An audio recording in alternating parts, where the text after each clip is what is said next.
Programme में वापस खुश आमदीद। सिंध में पिछले 15 बरस से मुसलसल पाकिस्तान पीपल्स पार्टी बरसर इक़्तिदार है।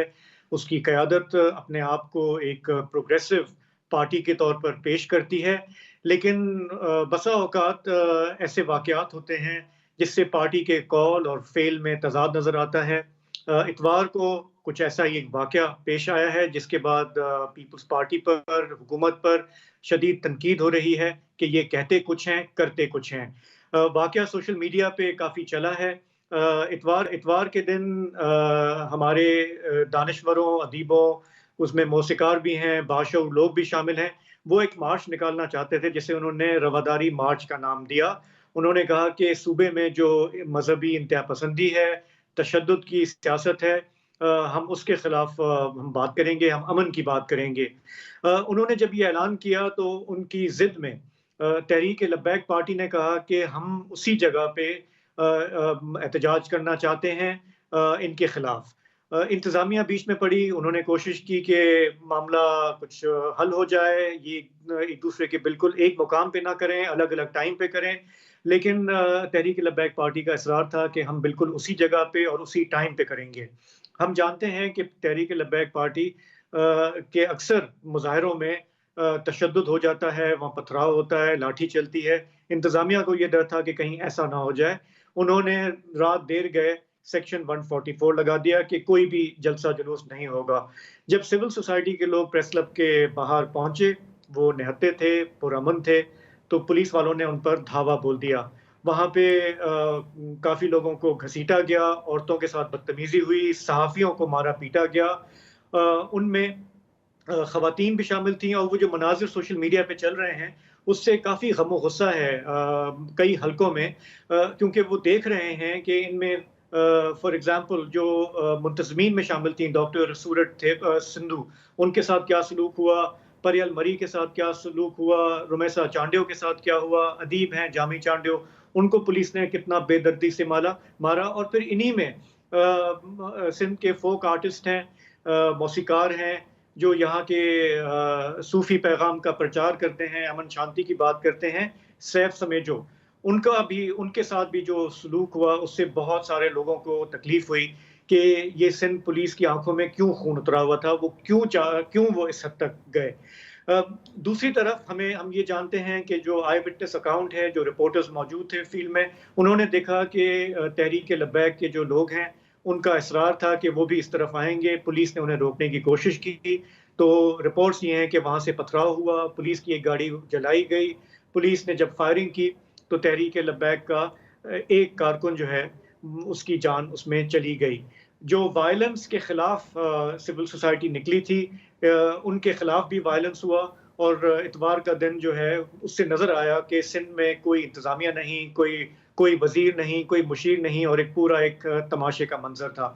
हमारे स्टूडियो में सैफ समेजो इस वक़्त मौजूद हैं। सैफ, ये जो मैंने बताया जो चल रहा है सोशल मीडिया पे, आप जब गए इस तरफ, आपको ये पता था कि गवर्नमेंट ने लास्ट मिनट पे 144 लगा दिया है। हुकाम ये कह रहे हैं कि जब हमने ये कर दिया था तो फिर खिलाफ वर्जी क्यों हुई? थोड़ा बताएँगे कि आप क्या सोचकर गए थे और वहाँ पे जो सलूक हुआ आपके साथ, उसके बारे में थोड़ा बताएँ कि आपका क्या रिफ्लेक्शन है उस पे अब? Thank you Shahzeb and thank you वसा साहब फॉर इनवाइटिंग अगेन। जी, मुझे रात को कोई 2-3 बजे जो पता चला कि 144 इम्पोज़ उन्होंने किया है, और बहुत से लोग जो मार्च में आ रहे थे उनको ये पता नहीं था कि रात को ये हो चुका है, क्योंकि मुख्तलिफ़ शहरों से वो लोग आ रहे थे। और दूसरा ये कि ये मुझे बड़ी हंसी आ रही है, ये एक 144 इम्पोज़ कर देना और बड़ा सिलेक्टिव कर देना कि एक जगह पे उन्होंने ये किया है कि इस मार्च के लिए 144 इम्पोज़ है, चूँकि रवादारी मार्च है, पर उसी दौरान कराची के अंदर म्यूज़िक फेस्टिवल हो रहे हैं, वो भी तो पब्लिक गैदरिंग हो रही है, वहाँ 144 नहीं है। कायद-ए-आज़म के मज़ार पे हज़ारों लोग जमा हो रहे हैं, वहाँ 144 नहीं है। वहाँ के बाहर लोग मार्च कर रहे हैं, आपकी विजुअल्स आप देख सकते हैं उसी दिन के, वहाँ 144 नहीं है लगा हुआ।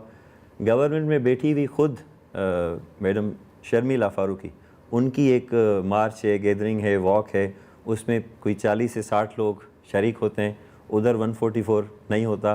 رات تک کراچی میں کانسرٹس ہوتے ہیں 144 وہاں پہ نہیں ہے, اور جو پورٹ گرینڈ میں ایونٹس ہو رہے ہیں وہاں پہ 144 نہیں ہے. 144 ہے تو جسٹ ادھر ہے. اور جنہوں نے بسوں سے جو اتر رہے تھے لوگ, ہاں ان کو جو حراست میں لیا گیا وہ 5 نہیں تھے, وہ کوئی 2 تھے, کوئی 1 تھے. ہاں ایگزیکٹلی, ان پہ ان پہ 144 ہے. آپ سارا دن کراچی کی ایکٹیویٹی دیکھ لیں, کہیں 144 آپ کو نظر نہیں آئے گا. تو پھر یہ ایتھیکلی ہمیں سوچنا چاہیے کہ پھر یہ 144 کس چیز کے لیے تھا. اب دوسرا پوائنٹ یہ ہے کہ میں کیونکہ اس مارچ میں کل شریک تھا, اس میں سارے شاگرد, کوئی ٹیچرز, کوئی ڈاکٹر, کوئی کاروباری لوگ, کوئی صحافی, کوئی اس طرح کے لوگ تھے. نہ ان کے پاس کوئی ویپن, نہ کوئی ڈنڈا.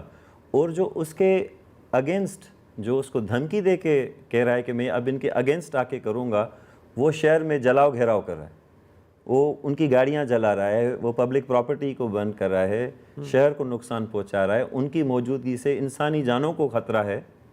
اور پھر جب آخر میں یہ کیس داخل کرتے ہیں تو دونوں پہ کرتے ہیں, ان امن پسند شہریوں پہ بھی وہی, اور پھر ان لوگوں پہ بھی وہی جو کہ شہر میں آگ لگاتے ہیں, جو ان کی گاڑیاں جلاتے ہیں. تو یہ ایک تو 144 جو انہوں نے امپوز کیا ہے, یہ بڑا ایک کنٹروورشل ہے. اتنا سلیکٹڈ کیوں ہے کہ اگر آپ نے کرنا ہے تو پھر آپ پورے شہر کو کر دینا بند, کہ بھائی 3-4 لوگوں سے زیادہ آپ نہیں جمع ہو سکتے, پھر تو ٹھیک ہے فائن. اچھا, جیسے میں نے کہا کہ سندھ گورنمنٹ پر کافی تنقید ہو رہی ہے.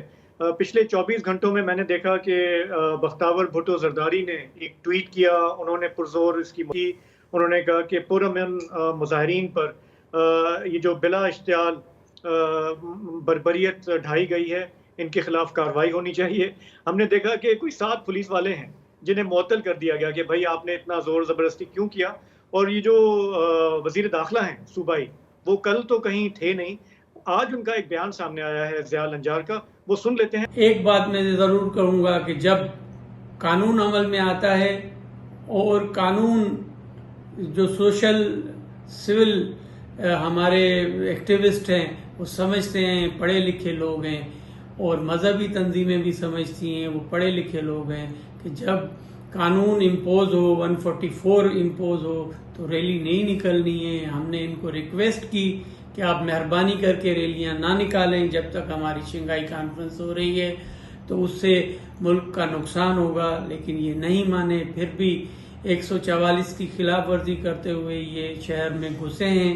وہاں پر انہوں نے مجمع لگائے ہیں, پرتشدد واقعات کیے ہیں, جس کا نقصان سندھ گورنمنٹ کو بھگتنا پڑ رہا ہے, سندھ کی عوام کو بھگتنا پڑے گا. تو یہ سندھ گورنمنٹ کا موقف ہے. ہم پروگرام میں ایک بریک لیں گے, واپس آتے ہیں تو سیف سمیجو پہ اس پہ بات کرتے ہیں.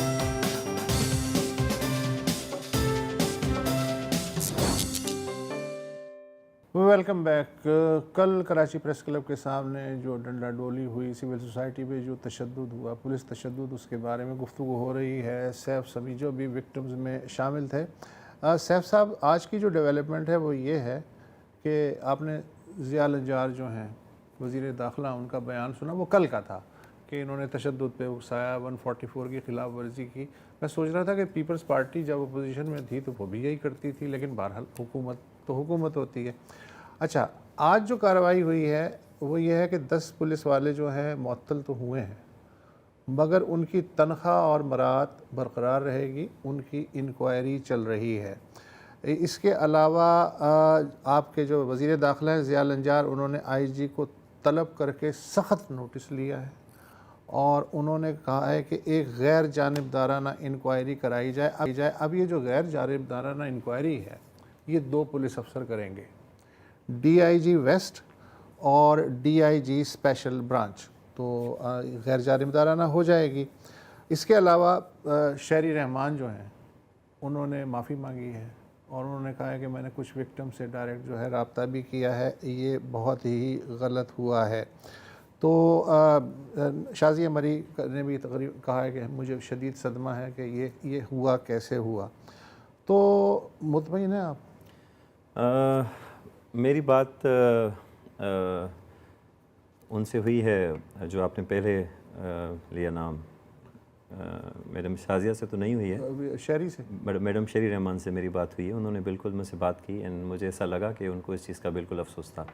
بات آ جاتی ہے ٹو بی سیٹسفائیڈ, کہ آپ ایز اے سٹیزن سیٹسفائیڈ ہیں, تو ظاہر ہے ہم जिस मुद्दे पे ये रवादारी मार्च हो रही थी, पहले तो हम उसकी कड़ी उठा लेते हैं। क्या उसको लेके अभी तक कोई ऐसा एक्शन लिया गया है other than suspending them and launching FIR? अभी तक वो अरेस्ट तो नहीं हुए। एक एमएनए पीपल्स पार्टी का जो वहाँ पे बैठ के, आप नोट करेंगे, जो डीआईजी के खिलाफ एफआईआर हुई है, सस्पेंड हुए, वो फूल देता है एमएनए को और उसको कहता है कि आपका इस पे ज़्यादा हक है। मीरपुर खास, हाँ मीरपुर खास में। तो एमएनए साहब को फूल दे के कहता है कि आपका इस पे ज़्यादा हक है पीपल्स पार्टी के एमएनए पे, जो कल डिमांड में थे कि आप इनको भी उसके अंदर डालें, क्योंकि ये सारे लोग वो थे जिन्होंने इंस्टिगेट किया ये सारा मामला। क्या वहाँ पे अभी तक कुछ ऐसी होप हमें मिली है? क्या वो पुलिस वाले अरेस्ट हुए हैं? अगर आप हमारे समाज में से कोई कुछ भी कर लेता तो कब के उठा लिए जाते। तो पहली बात ये है कि अब ये जो इंक्वायरियाँ होती हैं ये इतनी कोई सेटिस्फाइंग होती नहीं है। ये 3-4 दिन के बाद मसले दब जाते हैं। और कल जो हमने विटनेस किया है, अगर आप पर्सनली मुझसे पूछें तो मुझे तो ऐसा लग रहा था कि जैसे कोई, क्योंकि इस केस पे हमने पुलिस को लेके बहुत बोला है, बात की है, तो पुलिस वो एक खुंदक एक हमसे वो निकाल रही थी। एक गुस्सा हमें निकाल रही थी। मतलब मौतन पुलिस अफसरान से हाजिर सर्विस पुलिस अफसरान ने इजहार यकजहती में आपको बिल्कुल कल ही हुआ था। और मैं आपको और ख़तरनाक बात बताऊं, जो कि मैं पीपल्स पार्टी को भी एड्रेस करना चाहता हूं। ज़ाहिर है कि हमारे बाद भी जनरेशन ने रहना है, हमें माशरा छोड़ना है। मोहतरमा बेनज़ीर भुट्टो की एक लेगेसी है, जो हम पिक्चर्स देखते हैं, मैडम नुसरत भुट्टो पे यही डंडे बरसाए गए पुलिस, मोहतरमा बेनज़ीर भुट्टो के ऊपर ये सारा जुल्म हुआ। हम पिक्चर्स देख रहे हैं, कल उसकी रिपीटेशन हो रही थी वहाँ पे। बिल्कुल वही समा था जिस तरह से ये औरतों को, मर्दों को, उस्तादों को, बूढ़ों को, बुजुर्गों को ये मार रहे थे। और वो, हालांकि वो जो पुलिस अफसर खड़े थे उनमें से बहुत से जो मुजाहिरीन थे उनको वो ज़ाती तौर पे जानते थे, मुझे जानते थे, मुझसे बात कर रहे थे। उन्होंने प्रॉपर एक ट्रैप दिया हमें, पहले एक जगह पे खड़ा किया, वहाँ पे थोड़ा सा रेजिस्ट देके फिर दूसरे पे लेके गए और फिर बीच में लेके 3 तरफ से हम पे उन्होंने अटैक किया। 12-15 लोग सिविल में थे जिन्होंने झगड़ा शुरू किया। मकसद, हमें पहले अंदर लेके गए कि हम बात करें और उसके बाद हमें उन्होंने मारना शुरू किया। तो फिर जो ज़िया साहब कह रहे हैं, लंजार साहब, आई रिस्पेक्ट हिम, वो मेरे दोस्त भी हैं, हमारे बड़े इज़्ज़त के ताल्लुकात एक दूसरे के साथ, keeping this personal relation aside, वो जो कह रहे हैं कि इन्होंने आके वहाँ का माहौल ख़राब किया। अगर किसी ने माहौल ख़राब किया वो तो पुलिस थी, ये तो वहाँ पे बात करने गए थे। वो बात क्या करनी थी कि भाई जिन लोगों ने कत्ल किया है, अब तो वो ब्लास्मी का मुद्दा ख़त्म हो गया ना, वो बंदा ही मार चुके। अब तो आ गया है एक्स्ट्रा जुडिशल किलिंग। अब तो डिमांड्स थी कि आप इन लोगों को गिरफ़्तार करो। क्या ये फेयर डिमांड नहीं है? आप एक कानून के वज़ीर हो, आप फिर होम डिपार्टमेंट के भी वज़ीर हो, ये तो आपके फ़ायदे की बात है ना कि समाज में लोग उठ के आप ही को कह रहे हैं कि आप अपने उस कानून पे अब अमल करें, आप इन लोगों को गिरफ्तार करें, इनको इतना मौका ना दें कि ये बेल करा, या कम से कम सिंबॉलिकली अपना जो एमएनए है जिसने हार फूल पहने उसको मुअत्तल जवाब दे तो करें, उसको बुलाएं तो सही। पहली बात ये, जब ये हम चीज़ें देखते हैं तो ये बड़ी अनसेटिस्फाइंग लगती हैं। ये जो सारा वहाँ पे हुआ है मामला, आई वांट टू से कि क्या ये माशरा इनको इन्हीं लोगों के हवाले करना है जो यहाँ पे जलाओ घिराव करेंगे? कल पुलिस जब मुझे उठा के हमारे दोस्त हैं जामी चांद, वो स्कॉलर हैं, रिस्पेक्टेबल हैं, उसको मारा जा रहा था, उसकी बेटी को उठाया जा रहा था। The moment I get into this, मुझे उठा के कोने में जब वो मारने लगे, छोटी सी क्लिप सोशल मीडिया पे भी है, तो वो मजहबी नारे लगा के पुलिस वालों को गैदर कर रहे थे। और मैंने इनके पुलिस हकाम को फ़ोन करके बताया है कि आप अपनी पुलिस को संभालो, ये समाज में किसकी पुलिस बनेगी? आपके भी बच्चे पुलिस वाले तो नहीं बनेंगे। मतलब पिटाई करते वक्त आप लोगों की मजहबी नारे लगा रहे थे। जब वो मुझे डंडे मार रहे थे तो मजहबी नारे लगा रहे थे। ओके, तो ये अगर आप सारी, ये सिंध में हो रहा है। पुलिस तो जनरली सबकी होनी चाहिए ना। क्या जो हम थे, क्या हम कोई गैर मजहबी थे? HRCP ने भी ये कहा है कि होना तो ये चाहिए था कि ये जो निहत्थे थे बहुत कम लोग थे, आप ज़्यादा नहीं थे, थोड़े लोग थे। तो मैं आपको बताऊं कि पुलिस हमसे 4 गुना ज़्यादा थी। और ये चूँकि रवादारी मार्च था तो असल में तो रियासत को इनकी हिफाजत करनी चाहिए थी इंतहा पसंदों से, और उन्होंने दोनों को एक ही पलड़े में रख के जो है और इनको शंघाई में फ़ायदा हो जाता। हाँ शाहज़ेब, नहीं, बिल्कुल सही बात है। मैं कल से ये जब से चल रहा है तो बहुत सारा मैंने रिएक्शन देखा, और चूंकि सैफ का अपना काम जो है वो तो है ही अमन के हवाले से, کل ان کے ساتھ جو سلوک ہوا اس کو بہت سارے لوگوں کو رنج ہوا ہے اس سے. اور جو پولیس کا ہم نے رویہ دیکھا, ہم دیکھتے ہیں کہ پولیس کا جو ہے نا ہاتھ چلتا ہے تو ایسے ہی لوگوں پہ چلتا ہے, عام شہریوں پہ چلتا ہے, باشعور لوگوں پہ چلتا ہے, جن سے ان کو لڑنا چاہیے تو وہاں تو وہ بے بس ہو جاتے ہیں. تو بہرحال یہ ایک بہت ہی افسوسناک پورا ایلیمنٹ ہے, لیکن سندھ گورنمنٹ کو اکاؤنٹیبل کرنے کی بالکل ضرورت ہے. ان کے وزیروں کو, مشیروں کو, عمر کوٹ کے جو وزیر ہیں انہیں بھی جواب دے دینا چاہیے. تقریریں تو بڑی کرتے ہیں کہ سندھ جو ہے وہ صوفیہ کی دھرتی ہے اور یہ وہ ہے, لیکن پھر عمل ان کا جب یہ ہوتا ہے تو اس سے تو ظاہر ہے کہ ان کے جو تضادات ہیں وہ بہت کھل کر سامنے آ جاتے ہیں. تو اگلا پڑاؤ کیا ہے, سوچا ہے رواداری کے حوالے سے؟ میں یہ سوچ رہا ہوں کہ کیونکہ ہم 2 نومبر کو مٹھی میں دیوالی ہے, ہم اس میں اپنا لاہوتی فیسٹیول لے کے جا رہے ہیں, اور ہم ایک رواداری وہاں سے دکھائیں گے کہ سندھ ہے کیا. وہاں پہ بہت سارے لوگ, بہت سارے کلچرل, بہت ساری زبانوں کے لوگ اور ڈائیورس مذہب کے لوگ ساتھ دیوالی سیلیبریٹ کرتے ہیں. اور ہم اس بار کوشش کر رہے ہیں کہ ہم پاکستان کے مختلف حصوں سے آرٹسٹ اور لوگ جائیں اور ہم مٹھی میں ایک بھرپور دیوالی سیلیبریٹ کریں, اور اس دیوالی سے ہم پوری دنیا کو یہ بتائیں کہ سندھ روادار ہے اور سندھ ڈائیورس ہے. اور سندھی میں کہتے ہیں مانپو ایک وہ دھرتی ہے جن لوگوں میں ایک انسانیت ہوتی ہے, اور انسانیت سے بڑھ کے کچھ نہیں ہے, اور یہی ہمارا پرپس ہے ایز این انڈیویجول. دیوالی ہے اس دن, لیکن اگر یہ ہوا تو خدشہ ہے کہ مٹھی میں بھی 144 نہ لگا دیں. میں لائن نہیں دے رہا ہوں, لیکن آپ نہیں آئی انڈرسٹینڈ ریاست کس طرح آپریٹ کرتی ہے. ایکچولی ریاست کو سمجھنا چاہیے کہ جو ہم جیسے لوگ ہیں کہ ہمیں بس یہ طے کرنا ہے, میرا خیال ہے کہ سماج جو ہے وہ ان کے اگلوں کے حوالے کر دینا ہے, یا لوگوں نے خود اس کو کلیم کرنا ہے کہ یہ ہمارا سماج ہے, ہمارے ویلیوز ہیں, ہماری ہیریٹیج ہے, ہم اس کو کسی کے حوالے نہیں ہونے دیں گے. تو اب اس میں یہ تکلیفیں آئیں گی, یہ اذیتیں آئیں گی, لیکن پھر آپ نے طے کرنا ہے کہ آپ اس کے لیے کھڑے ہوں گے یا نہیں کھڑے ہوں گے یا خاموش رہیں گے. ٹھیک ہے, تو صحیح ہے. Thank you so much for joining us. Thank you sir. ویسے تو آپ جی میں بالکل ٹھیک ہوں. ٹھیک, اوکے. تو یہی تھا آج کے لیے, کل پھر انشاءاللہ حاضر ہوں گے آپ کی خدمت میں. خدا حافظ.